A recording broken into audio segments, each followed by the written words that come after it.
எபிரேயர் 11ஆம் அதிகாரம் அதனுடைய 9, 10, 13, 14, 15, 16 இந்த வசனங்களை நான் உங்களுக்காய் வாசிக்கிறேன். விசுவாசத்தினாலே ஆபிரகாம் தான் சுதந்திரமாய் பெறப்போகிற இடத்திற்கு போகும்படி அழைக்கப்பட்ட போது கீழ்ப்படிந்து தான் போகும் இடம் என்னதென்று அறியாமல் புறப்பட்டு போனான். விசுவாசத்தினாலே அவன் வாக்குத்தத்தம் பண்ணப்பட்ட தேசத்திலே பரதேசியைப் போல சஞ்சரித்து அந்த வாக்குத்தத்தத்திற்கு உடன் சுதந்திரராகிய ஈசாக்கோடும் யாக்கோபோடும் கூடாரங்களிலே குடியிருந்தான். ஏனெனில் தேவன் தாமே கட்டி உண்டாக்கின அஸ்திபாரங்களுள்ள நகரத்திற்கு அவன் காத்திருந்தான். 13ஆம் வசனம். இவர்கள் எல்லாரும் வாக்குத்தத்தம் பண்ணப்பட்டவைகளை அடையாமல் தூரத்திலே அவைகளை கண்டு நம்பி அணைத்து கொண்டு பூமியின் மேல் தங்களை அந்நியரும் பரதேசிகளும் என்று அறிக்கையிட்டு விசுவாசத்தோടെ மரித்தார்கள். இப்படி அறிக்கையிடுகிறவர்கள் சுயதேசத்தை நாடி போகிறோம் என்று தெரியப்படுத்துகிறார்கள்.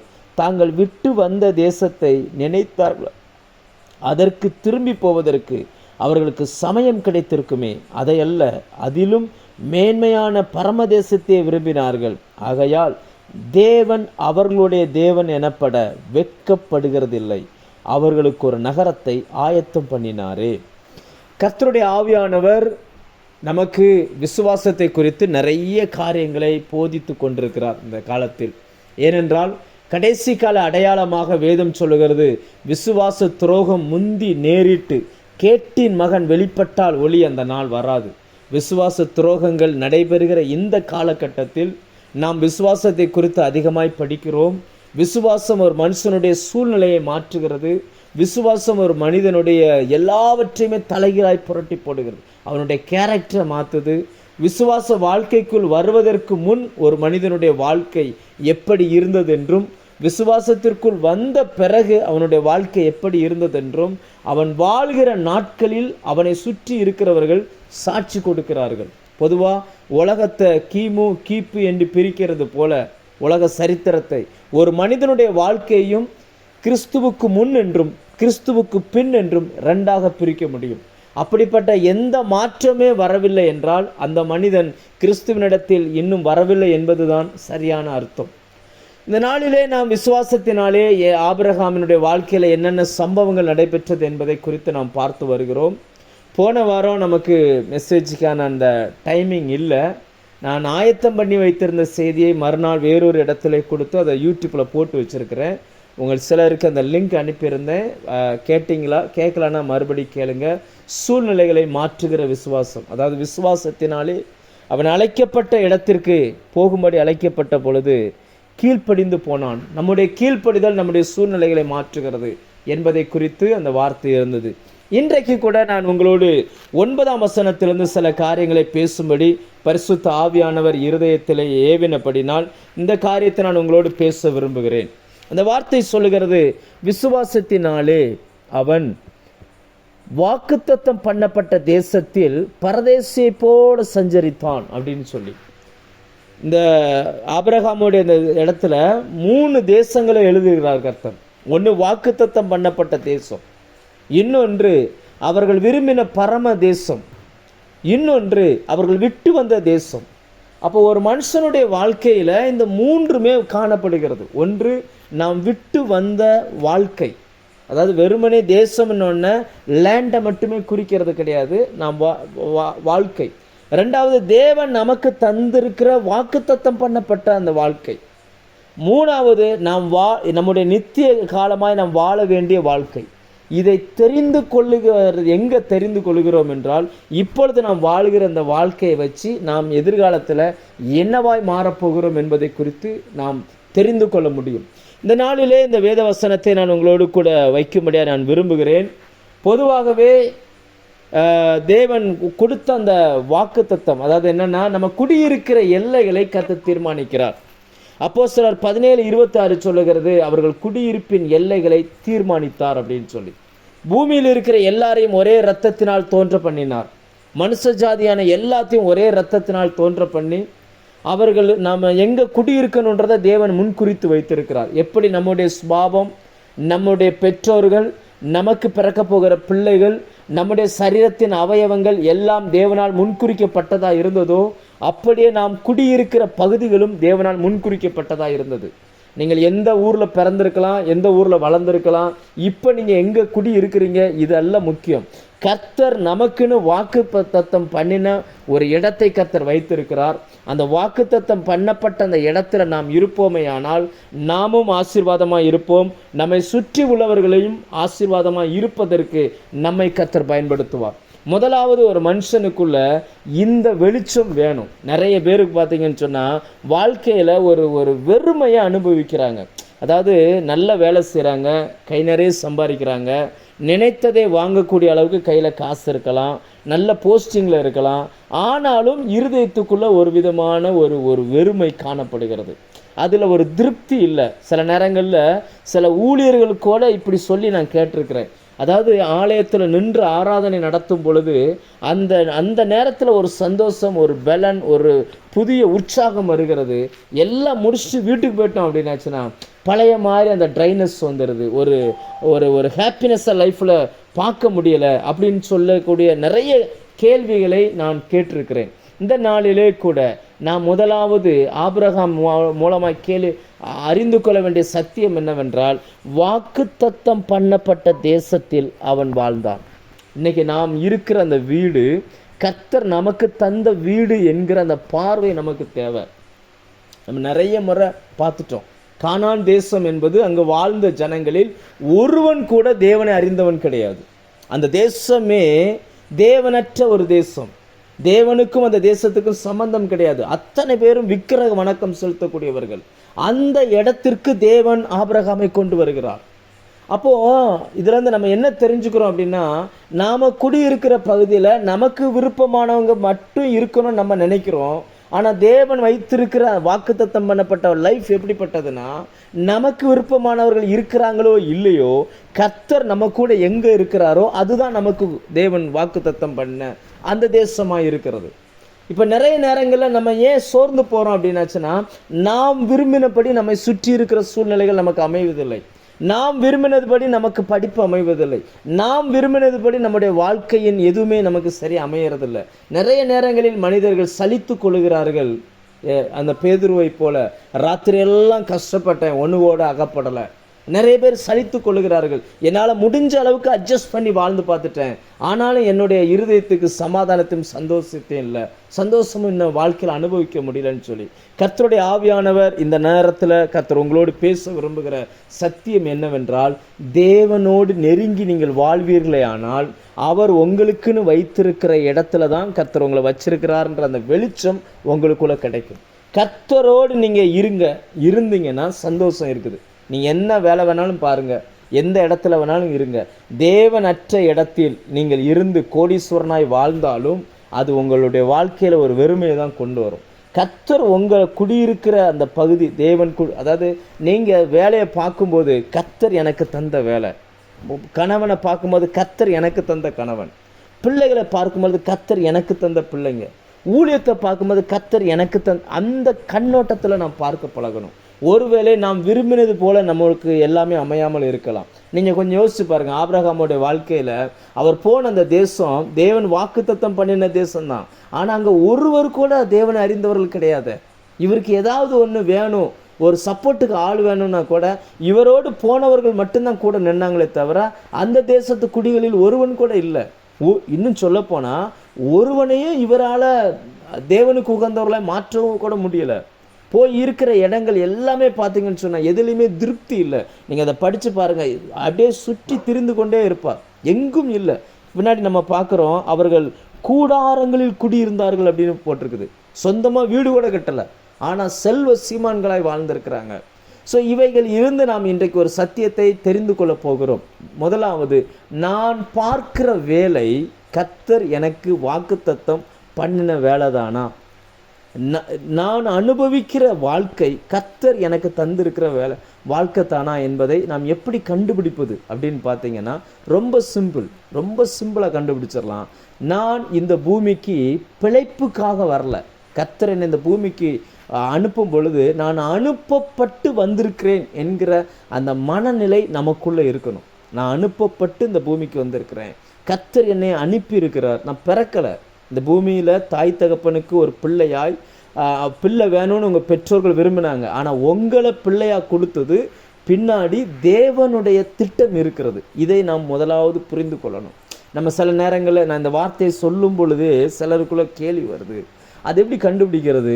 கர்த்தர் என்னைய அவருடைய திட்டத்துக்கு தான் அங்கே கொண்டு வந்திருக்கிறாருன்னு சொல்லி எப்படி கண்டுபிடிக்கிறது அப்படின்ற அந்த கேள்வி வருது. அப்படின்னா ஒன்றை புரிஞ்சுக்கோங்க, எப்படி கண்டுபிடிப்பது என்பதை உங்களுக்கு சொல்லித் தருவதற்கு தேவன் ஆயத்தமாக இருக்கிறார். உங்கள்கிட்ட பேசுகிறதுக்கு எப்போவுமே ஆயத்தமாக இருக்கிறார். தன்னுடைய திட்டத்தை உங்களுக்கு சொல்வதற்கு எப்போவுமே ரெடியாக இருக்கிறார். அவர்கிட்ட எப்போவுமே டிலேன்றதே கிடையாது. என் பிள்ளைக்கு நான் சொல்லி கொடுக்கணும், நீ என்ன செய்யணும், லைஃப்பில் எப்படி போகணும், என்ன பண்ணணும், இதை எப்படி நீ மேற்கொள்ளணும்னு சொல்லித்தரதுக்கு அவர் ரெடியாக இருக்கிறார். ஆனால் அநேக நேரங்களில் உட்கார்ந்து கற்றுக்கொள்வதற்கு நமக்கு நேரம் இல்லை. நாம் ரொம்ப ஸ்பீடு. வேர்ல்டு இன்னைக்கு எப்படி அர்ஜென்ட்டு ஃபுட்டு எல்லாமே இன்ஸ்டண்ட்டாக போய்கிட்டு இருக்கிறது போல் நாமும் ஜெபத்தையும் இன்ஸ்டண்ட்டாக மாற்றுகிறோம், ஆராதனை இன்ஸ்டண்ட்டாக மாற்றுகிறோம். கர்த்தருக்கு அடுத்த காரியங்களை ரொம்ப 2 நிமிஷத்தில் நூடுல்ஸ் கிண்டுறது போல் 2 நிமிஷத்தில் பைபிள் படிச்சுட்டு போகக்கூடிய காலகட்டத்துக்குள்ளே நம்ம வந்துக்கிட்டு இருக்கிறோம். அதனால் தேவன் கொஞ்சம் வெயிட் பண்ணுகிறார்.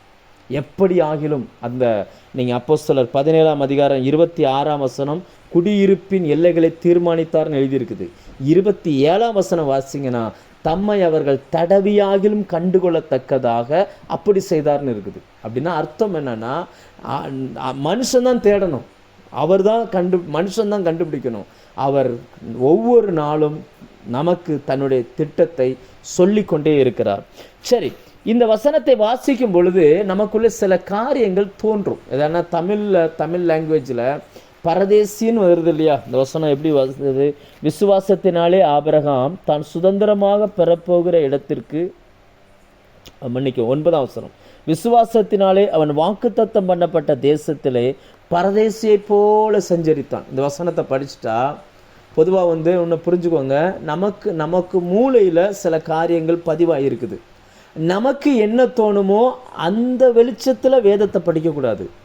வேதம் என்ன வெளிச்சத்தை கொடுக்குதோ அந்த வெளிச்சத்தில் வசனத்தை நம்ம எடுத்துக்கொள்ள பழகணும். சங்கீதங்களில் கூட நம்ம பார்க்குறோம், தேவனே உங்களுடைய வெளிச்சத்திலே வெளிச்சம் காண்கிறோம். பொதுவாகவே தமிழ் தெரிந்த ஒரு மனுஷன்ட்ட போய் பரதேசி அப்படின்றதுக்கு விளக்கம் என்னன்னு கேட்டால் அந்த மனுஷன் என்ன சொல்லுவார் தெரியுமா? வீடு வாசலற்ற, உறவுகளற்ற, இருப்பதற்கு நல்ல இடங்கள் இல்லாமல், நல்ல சட்டை போடாமல், எந்த விதமான ஆதரவும் இல்லாமல் அப்படியே தெருவாக சுற்றிக்கிட்டு அலைகிற அந்த மனுஷனை தான் பரதேசின்னு சொல்லுவாங்க அப்படின்றாங்க. ஏன்னா தமிழில் அப்படி தான். தமிழை பொறுத்த வரைக்கும், ஏன்னா நம்ம ஒரு இயேசுவை அறியாத ஒரு மார்க்கத்திலேருந்து வந்திருக்கோம். பெரும்பாலான மக்கள் அங்கேருந்து வந்தவங்க தான். அங்கே தான் சொல்லுவாங்க பண்டாரம் பரதேசியாக சுற்றிக்கிட்டு இருந்தாங்க அப்படின்னு சொல்லி. அந்த மனநிலையிலேயே இருந்துட்டு இங்கே இதை படித்த உடனே டக்குன்னு நமக்குள்ளே என்ன தோணிடுதுன்னா, ஓஹோ, அப்போ விசுவாச வாழ்க்கைன்னா எதுவுமே இருக்கக்கூடாது போல இருக்குது, நாளைக்கு சாப்பாடு கூட அவர் தான் தருவார்னு காத்திருக்கணும் போல இருக்குது, காலில் செருப்பு போடக்கூடாது, 2 சட்டை தான் வச்சுருக்கணும், அப்படின்னு நம்ம நினச்சிக்கிட்டு இருக்கிறோம். இதை இன்னும் சொல்லப்போனால் ஒரு உபதேசமாகவே கொண்டு வந்தாங்க. நம்ம கொண்டு வந்த சபைகள் உண்டு. ஒருவேளை நான் இந்த வார்த்தையை சொல்வதனால் நீங்கள் யாரும் டிஸ்டர்ப் ஆகாதீங்க. டிஸ்டர்ப் ஆனாலும் பிரச்சனை இல்லை. நான் சத்தியத்தை சொல்லுகிறேன். பவுல் கலாத்தியருக்கு எழுதுகிறார், சத்தியத்தை சொன்னதுனால் உங்களுக்கு சத்துருவானானோ அப்படின்னு சொல்லி. நல்லா புரிஞ்சுக்கோங்க, கிறிஸ்தவத்தில் இன்றைக்கி 2 விதமான கண்ணோட்டம் இருக்குது இந்த வசனத்தை வச்சு. ஒன்று என்ன அப்படின்னாச்சுன்னா, பூமியில் நமக்கு எதுவுமே வேண்டாம், நமக்கு பரலோகம்தான். வாக்குத்தத்தம் பண்ணப்பட்ட அந்த கானான் பரலோகத்தில் தான் இருக்குது அப்படி நம்புகிறாங்க. அங்கே தான் இருக்குது. அதனால் நான் பரதேசியாக தான் நான் வாழ்வேன், நான் எதுவுமே சேர்க்க மாட்டேன், எல்லாமே பரலோகம் தாங்க, எப்படினாலும் நான் பரலோகத்துக்கு போயிடணும், எப்படினாலும் இதே தான் மைண்டில் இருக்குது. இதையே வச்சிட்ருக்கிறாங்க. ஸோ அப்படிப்பட்டவங்க கொஞ்சம் யோசிக்கணும். இந்த பரதேசின்னு யாரை சொல்லியிருக்குதோ இவர் எப்படி வாழ்ந்தார்னு எப்படி எழுதியிருக்குன்றதை கொஞ்சம் போய் படித்து பார்த்தாங்கன்னா இந்த எண்ணங்கள் கொஞ்சம் மாறிடும். நீங்கள் ஆதியாகமம் 13:2 வாசித்து பார்த்தீங்கன்னா அங்கே வேதம் சொல்லும், ஆபிரகாம் வெள்ளியும் பொன்னும் உடைய சீமானாய், ஆடு மாடுகள் திரளான ஆஸ்திகளை உடைய சீமானாய் இருந்தான்னு எழுதியிருக்கும். அதாவது பரதேசியாக வாழ்ந்த ஒரு மனுஷன் எப்படி வாழ்ந்திருக்கான்னு வேதத்தில் ஆவியானவர் பதிவு பண்ணுறாருன்னா, அவன் பரதேசியாக தான் இருந்தான். ஆனால் எப்படி வாழ்ந்திருக்கிறான் அப்படின்னு பார்த்தீங்கன்னு சொன்னால் செல்வ செழிப்பாய் வாழ்ந்திருக்கிறான். அப்படின்னா அந்த பரதேசியா என்கிற அந்த வார்த்தைக்கு அர்த்தம் வேறாய் மாறுகிறது. ஆங்கில பைபிளெல்லாம் ஃபாரினர்ஸ் சில மொழிபெயர்ப்பில் அப்படி போட்டிருக்கிறாங்க. அவர் அந்த ஊருக்காரன் கிடையாது, வேற ஊர்லேருந்து பிழைக்க வந்தவன், ஆனால் செழிப்பாக வாழ்ந்திருக்கிறான். நோக்கம் என்ன? அதோடைய நோக்கம் என்னன்னா, ஆபிரகாமுக்குள்ள ஒரு எண்ணம் இருந்துச்சு. நான் இந்த வாக்குத்தத்தம் பண்ணப்பட்ட தேசத்துக்கு, எனக்கு ஆண்டவர் இந்த வாக்குத்தத்தம் பண்ணப்பட்ட தேசத்துக்கு எனக்கு கொண்டு வந்திருக்கிறார். இந்த தேசத்தில் நான் குடியிருக்கக்கூடிய எல்லாமே அவர் எனக்கு தந்திருக்கிறார். நல்ல செல்வ செழிப்பாக வாழ்வதற்கு இவர் தொட்டதெல்லாம் தொடங்குது. அப்படிப்பட்ட ஒரு வாழ்க்கையை வச்சிருக்கிறார். அப்படி இருந்தாலும் ஆபிரகாமுடைய எண்ணமோ அந்த லேண்டு மேலேயோ சொத்து மேலேயோ போகலை. அவர் நினைப்பெல்லாம் எதில் இருக்குன்னா, நான் அனுப்பப்பட்டவன், என்னை அனுப்பின ஒரு தெய்வம் இருக்கிறார், என்னை ஒரு பர்பஸ்க்காக அனுப்பியிருக்கிறார், நான் இதை முடிச்சுட்டு நான் அங்கே போகணும், என்னுடைய சொந்த தேசம் அங்கே இருக்குது. அந்த மைண்ட்லேயே அவர் இருக்கிறார். எதை சொல்கிறாரு? தேவன் தாமே கட்டி உண்டாக்கின அந்த நகரத்திற்காக அவர் காத்திருந்தார். பரலோகத்தை சொல்கிறாரு. அப்போ அங்கே நான் போகணும். அதனால் பூமியில் செல்வ செழிப்பாக வாழ்ந்தாலும் பரலோக சிந்தையோடு வாழ்வீர்களே ஆனால் உங்களை வேதம் விசுவாசி என்று அழைக்கிறது.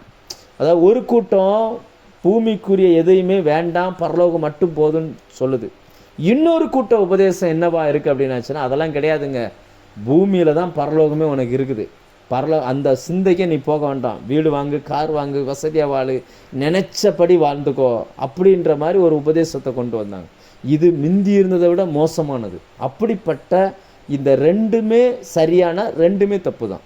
அப்படி இல்லை, எவ்வளவு நமக்கு செல்வங்கள் சொத்துக்கள் இருந்தாலும் நாம் பூமியில் அதை அனுபவிப்பது தப்பானா தப்பு கிடையாது. ஏனென்றால் தேவன் நாம் சம்பூரணமாய் வாழ்வதற்கான எல்லாவற்றையும் நமக்கு தருகிறார்.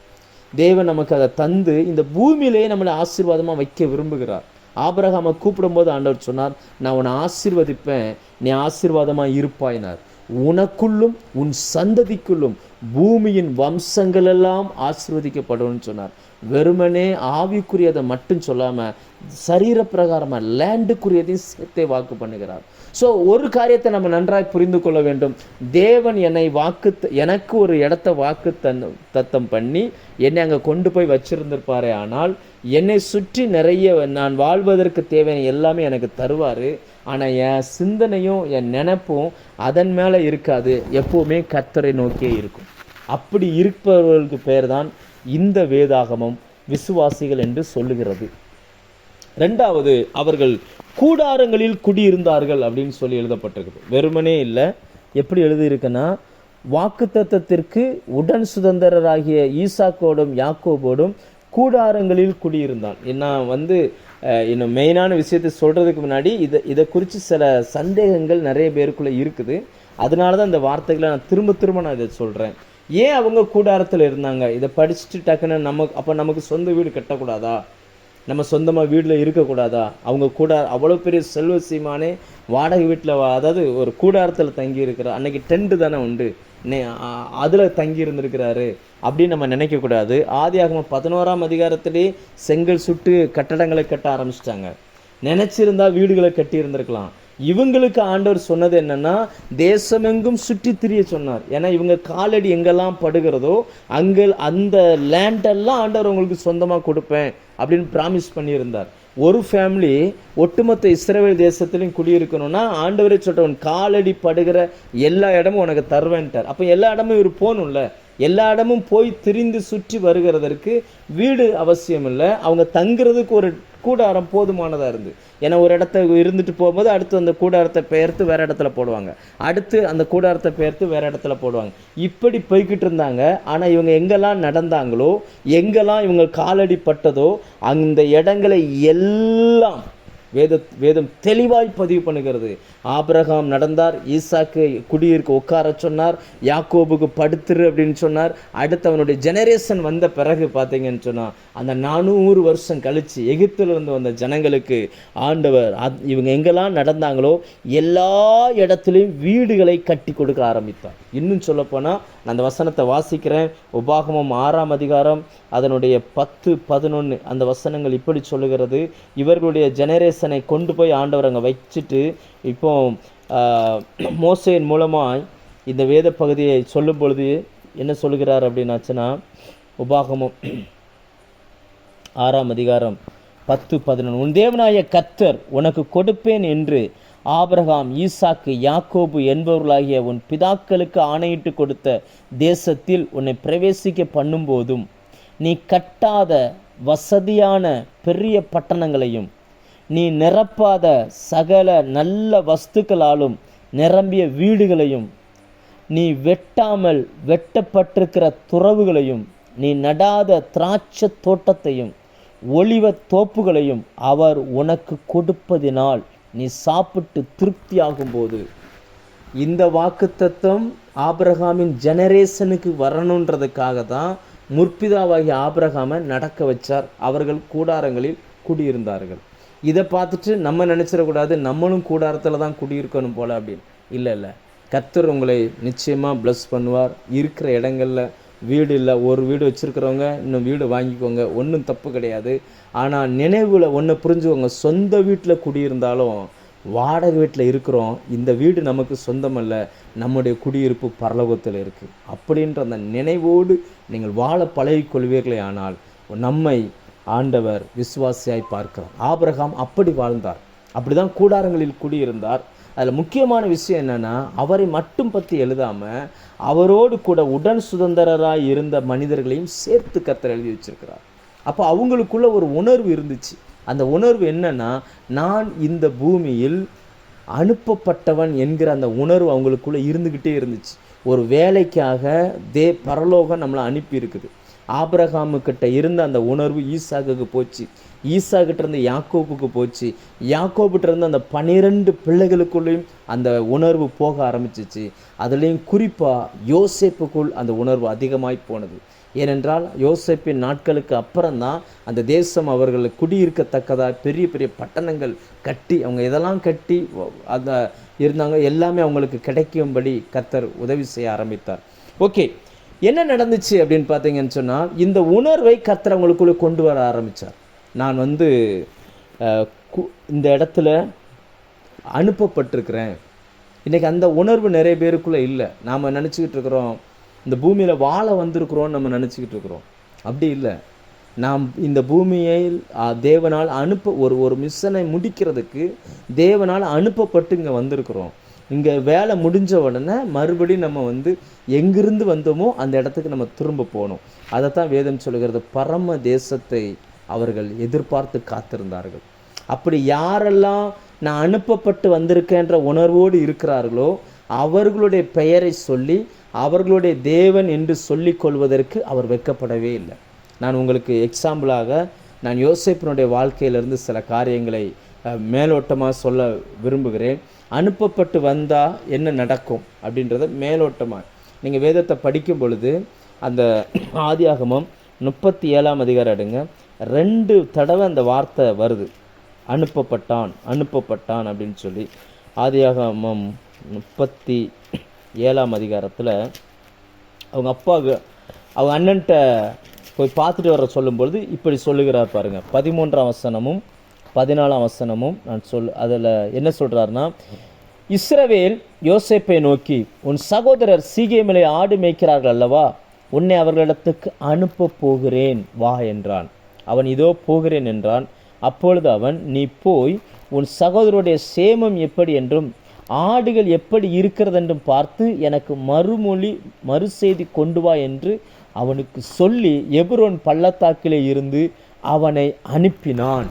அப்போ யோசேப்பு அவங்க அப்பா ஒரு வேலையை கொடுத்து அனுப்புகிறார். இன்றைக்கி நம்முடைய பரம தகப்பன் நமக்கு ஒரு வேலையை கொடுத்து இந்த பூமிக்கு அனுப்புகிறார். நம்ம அதை புரிந்து கொள்ளணும். அதை அந்த நினைவில்லாமல் நாம் வாழ்ந்து விடக்கூடாது. அவன் அனுப்பப்பட்டவன், அவன் அனுப்பப்பட்டான். இதை யோசேப்பே ஒரு இடத்துல சொல்கிறார். 45ஆம் அதிகாரத்தில் யோசேப்பு அதிபதியாய் உயர்த்தப்பட்ட பிறகு 45ஆம் அதிகாரம் 5-7 இந்த 2 வசனத்தை நான் வாசிக்கிறேன். அப்போ அவங்க சகோதர இடத்துல தன்னை வெளிப்படுத்த ஆரம்பிக்கிறார். வெளிப்படுத்தும் பொழுது என்ன சொல்கிறார் பாருங்க, என்னை இவ்விடத்தில் வரும்படி விற்று போட்டதினால் நீங்கள் சஞ்சலப்பட வேண்டாம், அது உங்களுக்கு விசனமாக இருக்கவும் வேண்டாம். ஜீவ ரட்சனை செய்யும்படி தேவன் என்னை உங்களுக்கு முன்னே அனுப்பினார். இந்த உணர்வு தான் யோசேப்பு ஆபிரகாமிட்டிருந்து அப்படியே ட்ரான்ஸ்ஃபர் ஆகி யோசேப்பு வரைக்கும் வந்துருச்சு. இப்போ பாருங்கள், அனுப்பினது அப்பா, ஆனால் யோசேப்பு என்ன சொல்கிறாருன்னா தேவன் என்னை அனுப்பினார் அப்படின்றார். 7ஆம் வசனத்தில் பாருங்கள், பூமியில் உங்கள் வம்சம் ஒழியாமல் இருக்க உங்களை ஆதரிக்கிறதற்காகவும் பெரிய ரட்சிப்பினால் உங்களை உயிரோடே காப்பதற்காகவும் தேவன் என்னை உங்களுக்கு முன்னே அனுப்பினார். யோசேப்புக்குள்ளே இந்த எண்ணம் இருந்துச்சு. அந்த எண்ணம் இருந்துக்கிட்டே இருந்ததுனால தான் சகோதரர்கள் செய்த தவறுகளை நினைவிலேயே அவர் வைக்கலை. ஏன்னா நான் தேவனால் இந்த மிஷனுக்காக அனுப்பப்பட்டிருக்கிறேன், அதில் இவங்க என்ன இல்லை, குற்றவாளி இல்லைன்றதை அவர் தீவிரமாக நம்ப ஆரம்பித்தார். இப்போ நம்ம அனுப்பப்பட்டு வந்தால் நமக்கு தவறே நடக்காதுன்னு அர்த்தம் இல்லை. எப்படி யோசேப்பு பூமிக்கு அனுப்பப்பட்டு வந்தாலும் அவர் தூக்கி குழியில் போட்டாங்க, அடுத்து அங்கிருந்து தூக்கி மீதியானிட்ட விற்றாங்க, அடுத்து அங்கிருந்து போத்திப்பாருடைய வீட்டுக்கு போனாங்க. போத்திப்பார் வீட்டில் நீங்கள் வேதத்தில் எங்கேயுமே எழுதிடாத ஒரு சம்பவம் அவங்க வீட்டில் நடக்குது. ஏன்னா இவர் ஒரு அடிமை, நம்ம அதை மறந்துடக்கூடாது. அந்த நாட்களில் அடிமைகளை விலை கொடுத்து வாங்கிட்டாங்க அப்படின்னாச்சுன்னா சொல்ல அடிமை கேட்டே ஆகணும். மறுத்து பேசுவதற்கு உரிமை கிடையாது. அதாவது இந்த ஏர் உழுவாங்கள்ல, வயலில் ஏர் உழுகிறதுக்கு 2 மாடை கட்டி இழுப்பாங்க. அப்படி அந்த நாட்களில் அடிமைகளை கட்டி இழுப்பாங்க. அடிமைகளை இழுத்துட்டு போகணும். அப்படி சுற்றி வரணும். அதில் டயர்டாகி கிறங்கி விழுந்து அப்படியே செத்துட்டா கூட ஏன்னு கேட்க ஆள் கிடையாது. ஏன்னா அவன் அடிமை. அப்படி விற்கப்பட்டான், மிருகங்களை விற்கிறது போல விற்கப்பட்ட ஒரு மனுஷன். ஆனாலும் யோசேப்புக்குள்ள அந்த கான்சியஸ் இருந்துக்கிட்டே இருந்துச்சு, நான் அனுப்பப்பட்டவன். அதனால தான் அந்த எஜமானுடைய மனைவி பாவம் செய்ய அழைக்கும் போது கூட எந்த அடிமையுமே மறுக்க முடியாது. ஒரு வேலைன்னா செஞ்சு தான் ஆகணும். ஆனால் அவர் தைரியமாக அதை மறுக்கிறார். இல்லை, தேவனுக்கு முன்பாக நான் இதை செய்ய முடியாது. ஏன்னா நான் இந்த பூமியில் வாழலாம், ஆனால் என் நினைப்பெல்லாம் எங்கே இருக்குன்னா நான் அங்கேருந்து வந்திருக்கிறேன், அங்கிருந்து ஒரு நோக்கத்துக்காக வந்திருக்கிறேன். அந்த எண்ணம் இருந்ததுனால அதை செய்வதற்கு அவர் உடன்படலை. விளைவு அவரை தூக்கி ஜெயிலுக்கு போனாங்க. இன்றைக்கி ஒருவேளை இந்த சத்தியத்தை கேட்குற உங்களுடைய லைஃப்லையும் சில நேரங்களில் அதிகாரத்துக்கு உட்பட்டிருக்கலாம். நீங்கள் உங்களுக்கு மேலதிகாரியாக இருக்கிறவங்க சில காரியங்களை தவறுதலாய் உங்களை செய்ய சொல்லலாம், தவறான கணக்கெழுத சொல்லலாம், தவறான காரியங்களை செய்யறதுக்கு உங்களை நிர்பந்திக்கலாம். ஒன்று புரிஞ்சுக்கோங்க, யோசேப்பின் தேவன் நம்முடைய தேவனாக இருக்கிறார். அந்த காலத்திலேயே ஆடு மாடுகளின் இரத்தத்தினால் தன்னை கழுவி சுத்திகரித்து கொண்ட அந்த காலத்திலேயே அப்படிப்பட்ட உணர்வு யோசேப்புக்குள்ளே இருக்குமே. ஆனால் இயேசுவின் இரத்தத்தால் கழுவப்பட்டு அவருடைய குமாரனுடைய ஆவியை பெற்றிருக்கிற நமக்கு அது எவ்வளவு அதிகமாக இருக்க வேண்டும். நாம் அனுப்பப்பட்டவர்கள். யோசேப்புக்கு தெரியும், நான் விற்கப்பட்டவன் இல்லை. அதாவது என்னை அடிமையாக விற்றவங்க கிடையாது, என்னை விற்றுட்டாங்க, நீங்கள் காசு கொடுத்து வாங்கிட்டீங்க, இதெல்லாம் இந்த பூமியோடு முடிஞ்சு போச்சு.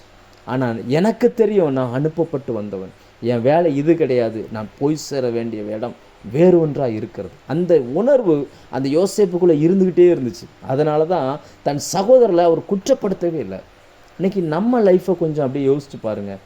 எத்தனை மனிதர்கள் யோசேப்புக்கு குற்றம் செய்தது போல நமக்கு குற்றம் செய்தார்கள். ஆனால் நம்ம எப்படி பார்க்குறோம்? யோசேப்பு பார்த்தது போல தேவன் என்னை அனுப்பியிருக்கிறாரு, இந்த இடத்துக்கு கொண்டு போகிறதுக்கு இது உதவியாக இருக்குது, அப்படி பார்க்குறோமா? அவர்கள் செய்த குற்றங்களை நினைவிலேயே வச்சிருந்து சந்தர்ப்பம் கிடைக்கும் பொழுது, ஏதோ ஒரு அறியாமையில் அவங்களுக்கு ஏதாவது நஷ்டமோ அல்லது இழப்போ வரும் பொழுது உள்ளூர சந்தோஷப்படுகிறோமா? எப்படிப்பட்ட மனநிலையில் நாம் இன்றைக்கு இருக்கிறோம் என்பதை நாம் இந்த நேரத்தில் கொஞ்சம் சிந்திச்சு பார்ப்போம். ஏன் இதை சொல்கிறேன்னா, கர்த்தர் இயேசுவை பாருங்கள், இயேசு அடிக்கடி இந்த வார்த்தையை சொல்லுவார், நானும் என்னை அனுப்பின பிதாவும் ஒன்றாயிருக்கும். அந்த பூமியில் வாழ்ந்த அவரோடு இருந்த யாருக்குமே அது புரியலை. இவர் என்ன சொல்லிகிட்டு இருக்கிறாரு அப்படின்னு புரியலை. அடிக்கடி இந்த வார்த்தையை சொல்லுவார், என்னை அனுப்பின பிதா என்னை தனியாக இருக்க விடவே இல்லை. முதல்ல இந்த வார்த்தை எங்கே வருதுன்னா, யோவான் 5ஆம் அதிகாரத்தில் ஸ்டார்ட் ஆகுது. யோவான் 5ஆம் அதிகாரம் எடுத்திங்கன்னா 23, 30, 37 இப்படி நிறைய கிட்டத்தட்ட 7-8 வசனங்களில் இந்த வார்த்தையை சொல்லிகிட்டே இருப்பார். என்னை அனுப்பின பிதா என்னை அனுப்பினார் அப்படின்ற வார்த்தையை சொல்லிக்கிட்டே இருப்பார். யோவான் 17ஆம் அதிகாரத்தில் அந்த ஜெபம் பண்ணும்போது கூட, பிதாவே எனக்கு நியமித்த கிரியையை செய்து முடித்தேன் அப்படின்றார். அப்போ நம்ம அனுப்பப்பட்டவர்கள் என்றால் நமக்கு ஒரு வேலையும் கொடுக்கப்பட்டிருக்கிறது. அதை நாம் புரிந்து கொள்ள வேண்டும். யோசேப்புக்குள்ள அந்த புரிதல் இருந்துச்சு.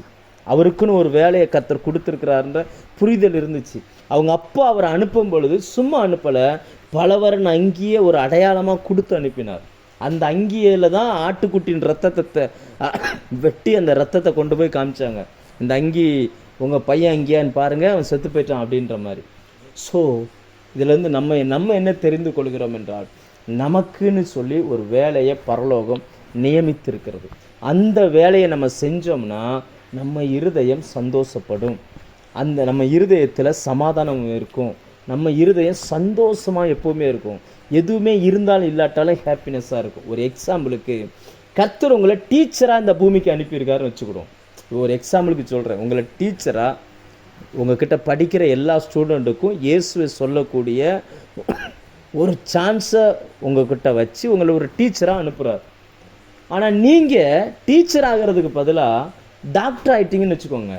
இப்போ டாக்டர் ஆகிட்டா டீச்சரோட நிறைய பணம் சம்பாதிக்கலாம், நிறைய மனிதர்களையும் சந்திக்கலாம், ஒருவேளை நிறைய காரியங்கள் நீங்கள் கர்த்தருக்காக செய்தது போல் இருக்கலாம்.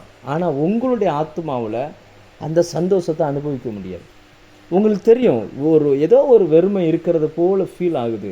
அந்த பரவசமான அந்த ஆனந்த சந்தோஷத்தை வேதம் சொல்கிறது, ஆனந்த தைலத்தினால் அபிஷேகம் பண்ணினி, அந்த சந்தோஷத்தை பூமியில் பார்க்க முடியலையேன்ற ஒரு ஃபீலிங் கூட வந்துடும். உங்களை ஒரு ஹவுஸ் ஒய்ஃபாக தேவன் அனுப்பியிருக்கிறார் என்றால், நீங்கள் அதை விட்டுட்டு வேறு ஏதாவது ஒரு காரியம் பண்ணினீங்கன்னா அது நம்ம இருதயத்தில் அந்த சந்தோஷம் நமக்குள்ளே தங்காது. ஸோ இதை நாம் கண்டுபிடிக்க வேண்டும். ஆபிரகாம் அதை கண்டுபிடித்தான். அதனால தான் வசனம் அப்படி சொல்லுகிறது, அவன் வாக்குத்தத்தம் பண்ணப்பட்ட தேசத்திலே பரதேசியாய் சஞ்சரித்தான் அப்படின்னு. ஒவ்வொரு இடத்துக்கு போகும்பொழுதும் அந்த இடம் புதுசாக இருக்குது. ஏன்னா இதுக்கு முன்னாடி ஆபிரகாம் அந்த இடத்துக்கு பயணம் பண்ணினதே கிடையாது, இதுக்கு முன்னாடி வந்ததே கிடையாது. நமக்கு இன்றைக்கி இருக்கிறது போல் கூகுள் மேப்பில் போய் தேடி பார்த்ததும் கிடையாது, போயிட்டு வந்தவங்க யாரும் எக்ஸ்பீரியன்ஸ் சொன்னதும் கிடையாது. எல்லாமே புதுசாக இருக்குது, எல்லாம் புதுசாக இருக்குது. ஆனால் ஒவ்வொரு இடத்துக்கு போகும் பொழுதும் அவருக்குள்ள ஒரு நினைவு இருக்குது, நான் பரலோகத்திலேருந்து அனுப்பப்பட்டவன், என்ன இங்கே அனுப்பியிருக்கிறாரு, என்ன ஏதோ ஒரு நோக்கத்துக்காக அனுப்பியிருக்கிறார். அந்த எண்ணத்திலே அந்த மனுஷன் வாழ்ந்துக்கிட்டு இருந்தார். அதனால தான் 13ஆம் அதிகாரத்தின் பின்பகுதியை பாருங்கள், ஒரு வித்தியாசமான ஒரு வசனம் எழுதப்பட்டிருக்குது. என்னென்னா, விசுவாசத்தோடே மரித்தார்கள் அப்படின்னு எழுதியிருக்கு. விசுவாசமாய் வாழ்ந்தவர்களை தான் நம்ம பார்த்துட்டு இருக்கிறோம். ஆனால் இங்கே பாருங்கள், அவர்களுடைய மரணம் கூட எப்படி இருக்குன்னா, விசுவாசத்தோடே மரித்தார்கள். இன்னைக்கு உலகமே ஏற்றுக்கிட முடியாத ஒன்று என்னென்னா மரணம். ஐயோ, மரணம் யாருக்கு வரக்கூடாது அப்படின்னு நினைக்கிறாங்க. மரணமா? ஐயோ, அப்படிலாம் இருக்கவே கூடாது அப்படின்னு. ஆனால் வேதம் சொல்லுகிறது, கிறிஸ்தவர்களுடைய மரணம் சந்தோஷமாக இருக்குமா. அதாவது என்னென்னா, ஒருவேளை இந்த சத்தத்தை கேட்குறவங்க உங்களுக்கு 50 வயசாக இருக்கலாம், 60 இருக்கலாம், 70 இருக்கலாம். ஆபிரகாம் 175 மரிக்கிறார். எத்தனை வயசாகனாலும் இருந்துட்டு போட்டோம். நல்ல பூரண ஆயுசில் மரணங்கள் வரணும், இளவயது மரணங்கள் வரக்கூடாது. ஆண்டவர் அப்படி உங்களுக்கு மரணம் வரக்கூடிய அந்த டைமில் கூட வீட்டில் இருக்கிற எல்லாரையும் கூப்பிட்டு உட்கார வச்சு எல்லாரையும் ப்ளஸ் பண்ணி சந்தோஷமாய் சிரித்த முகமாய், நீங்கள் பூமியில் இல்லேன் ஐயா, பரலோகத்தில் உள்ளேன் ஐயா, இங்கே கண்ணை மூடினா பரலோகத்தில் கண்ணு திறக்கணும். அப்படிப்பட்ட மரணம், விசுவாசத்தோடு உள்ள மரணம் ஆபிரகாமுக்கு அவங்களுடைய ஜெனரேஷனுக்கும் கிடைச்சிருச்சு. என்ன காரணம்? நான் பரலோகத்திலிருந்து அனுப்பப்பட்டு வந்தவன். ஆதியாகமம் 49ஆம் அதிகாரத்தை படித்து பாருங்கள்.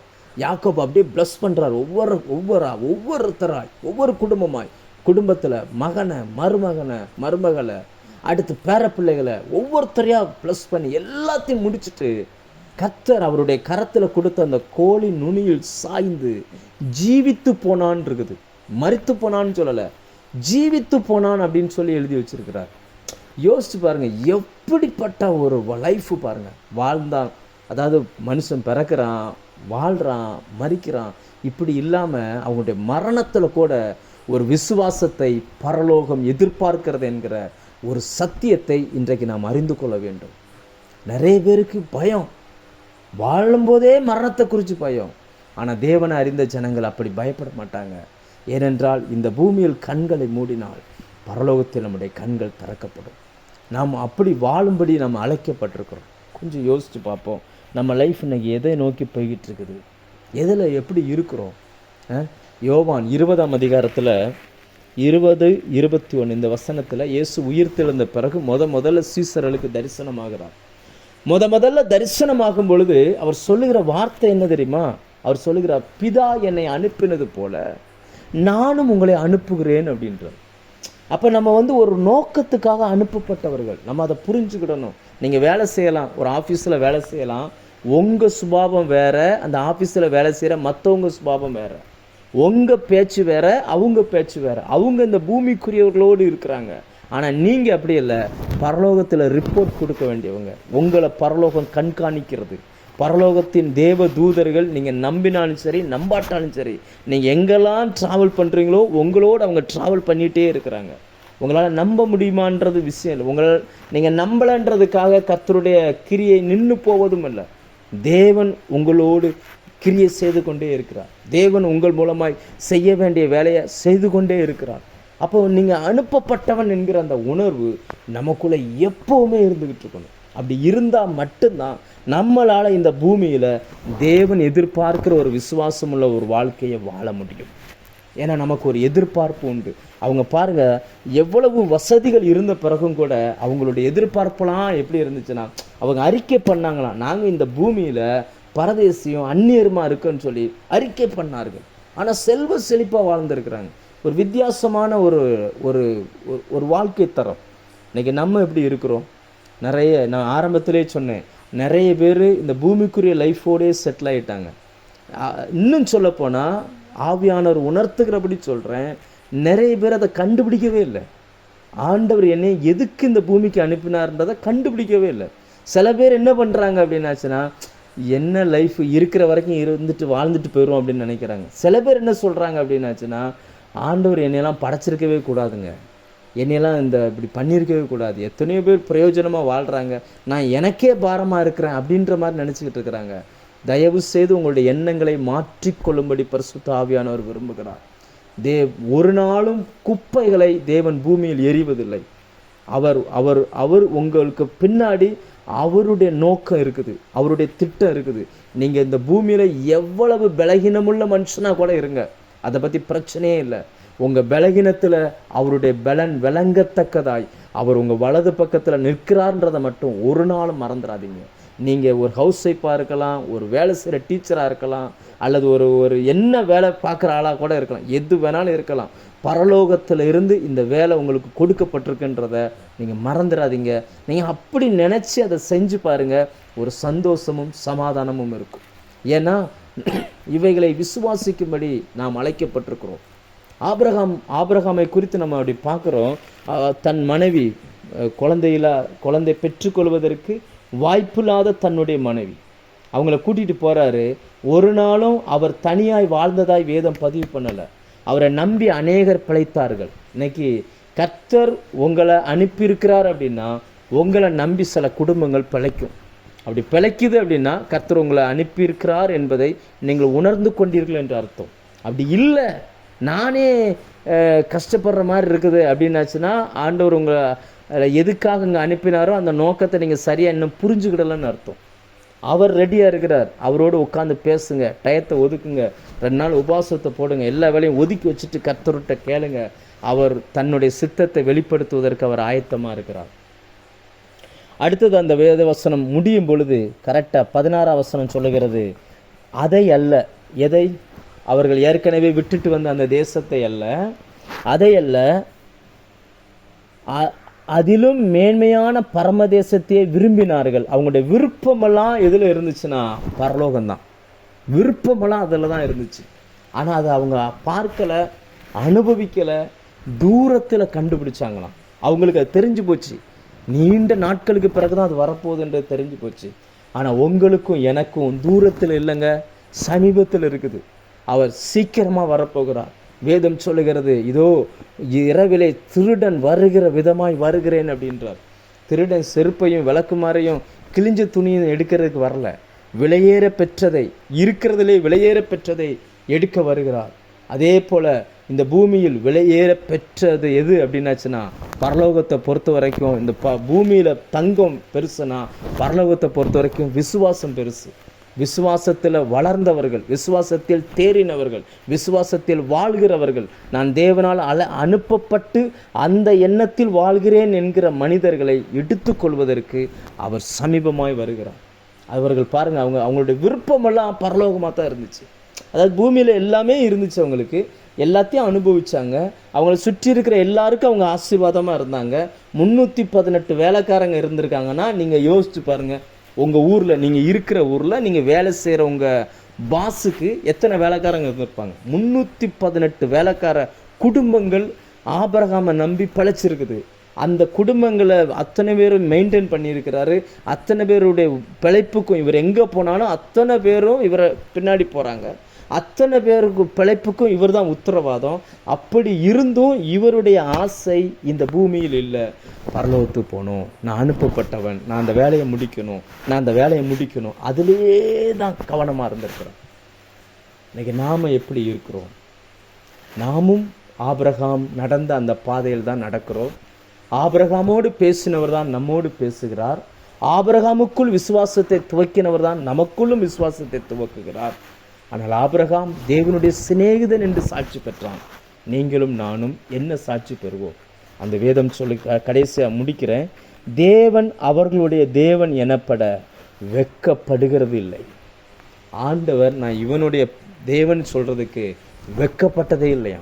ஏன்னா அவங்களுக்கு தெரியும், நான் எதற்காக அவனை அனுப்பினனோ அவன் அதை நோக்கியே பயணம் பண்ணிக்கிட்டு இருக்கிறான். அவன் சிந்தனை, செயல் எல்லாமே அதிலேயே இருக்குது. அவங்க கரெக்டாக கண்டுபிடிச்சாங்க, எதற்காக அனுப்பப்பட்டோம் என்பதை கண்டுபிடிச்சாங்க. அதை நோக்கி வாழ்க்கையில் நடந்துக்கிட்டு இருந்தாங்க. அதனால் தேவனுக்கு அவங்கள பார்க்கும்போது சந்தோஷம். ஒரு நாள் அவர் வெட்கப்படவே இல்லை. இன்னைக்கு இந்த சத்தத்தை கேட்கிற நம்மை வேதத்தின் வெளிச்சத்தில் திறந்த மனதோடு வைத்து கொஞ்சம் செக் பண்ணி பார்ப்போம். நம்மளை நினைக்கும் பொழுது அவர் சந்தோஷப்படுவாரா, வெட்கப்படுவாரா? எவ்வளோ பெரிய நோக்கத்துக்காக இவனை அனுப்பினேன், இவன் இப்படி இருக்கிறானே. அடிக்கடி தவறிடுறாங்க, அடிக்கடி பொய் சொல்லிடுறாங்க, அடிக்கடி வார்த்தையை மாற்றி பேசிடுறாங்க, அடிக்கடி கீழ்ப்படியாமல் போயிருந்தாங்க, அடிக்கடி கோவப்படுறாங்க. இப்படி சொல்லி அவர் வெட்கப்படுவாரா? இல்லை, என் பிள்ளை எவ்வளவு நெருக்கங்கள் வந்தாலும் யோசேப்பை தூக்கி குழியில் போட்டாங்க, போத்திப்பார் வீட்டுக்கு அனுப்புனாங்க, விற்ற காசை வச்சுக்கிட்டு அப்பா கிட்ட போய் சொன்னாங்க. ஆனால் அந்த சகோதரனை பார்த்துட்டு யோசேப்பு சொல்லுகிறார், நீங்கள் தப்பு பண்ணலை, தேவன் என்னை அனுப்பினார். அந்த திட்டம் புரிந்து கொண்டால் யார் மேலும் நாம் குற்றம் சொல்லவே மாட்டோம், யாரையுமே குற்றப்படுத்த மாட்டோம். நம்ம எவ்வளவு காயப்படுத்தினாலும் அவர்களை நம்மால் மன்னிக்க முடியும், நம்மால் ஆசீர்வதிக்க முடியும். ஏனென்றால் இந்த பூமிக்குரியவர்களைப் போல வாழ்வதற்கு நாம் இந்த பூமியிலிருந்து தோன்றினவர்கள் அல்ல, பரத்திலிருந்து இந்த பூமிக்கு அனுப்பப்பட்டவர்கள். ஒரு பெரிய நோக்கத்தோடும் பெரிய திட்டத்தோடும் அனுப்பப்பட்டவர்கள். இன்றைக்கி நாம் எப்படி இருக்கிறோம் என்பதை இந்த நேரத்தில் சிந்திப்போம். கர்த்தர் நமக்கு இன்னும் நாட்களையும் நேரங்களையும் வைத்திருக்கிறார். எதிலெல்லாம் மனம் திரும்பி அந்த நோக்கத்துக்கு நேராக திரும்ப வேண்டியது இருக்கோ திரும்பிக் கொள்வோம். கர்த்தர் நமக்கு உதவி செய்வார்.